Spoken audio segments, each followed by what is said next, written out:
కలబందలో ఎన్నో ఆరోగ్య ప్రయోజనాలున్నాయి. కలబంద వేళ్లు కూడా దాంపత్య జీవితానికి మేలు చేస్తుందని ఆయుర్వేద నిపుణులు అంటున్నారు. అదెలాగంటే కలబందలో కొన్ని రకాలున్నాయి. కలబందను కాస్మెటిక్స్లో విరివిగా ఉపయోగిస్తున్నారు. అలాంటి కలబంద వేర్లను ముక్కలు ముక్కలుగా చేసి శుభ్రపరిచి ఇడ్లీలు ఉడికించే పాత్రలో ఉడికించి పాలు పోసి ఉడికించుకోవాలి. ఇవి బాగా ఉడికాక బాగా ఎండబెట్టి పౌడర్లా చేసుకోవాలి. ఈ పొడిని రోజు 1 టీ స్పూన్ మేర పాలల్లో కలుపుని తాగితే దాంపత్య జీవితం మెరుగ్గా ఉంటుందని ఆయుర్వేద నిపుణులు అంటున్నారు. అలాగే ఉదయాన్నే పరగడుపున కలబంద గుజ్జును తింటే ఉదర సంబంధిత వ్యాధులు దూరమవుతాయి. కలబంద గుజ్జు మధుమేహం, కీళ్లనొప్పులు, జీర్ణకోశ, స్త్రీ సంబంధమైన వ్యాధులకు దివ్యౌషధంగా పనిచేస్తుంది.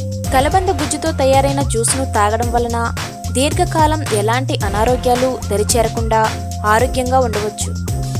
శరీరం కాలిన చోట కలబంద రసం వాడితే పూర్తి ప్రయోజనం చేకూరుతుందని ఆరోగ్య నిపుణులు తెలిపారు. ఈ వీడియోస్ మీకు నచ్చినట్లయితే సబ్స్క్రైబ్ చేయండి, లైక్ కామెంట్ ఇవ్వండి.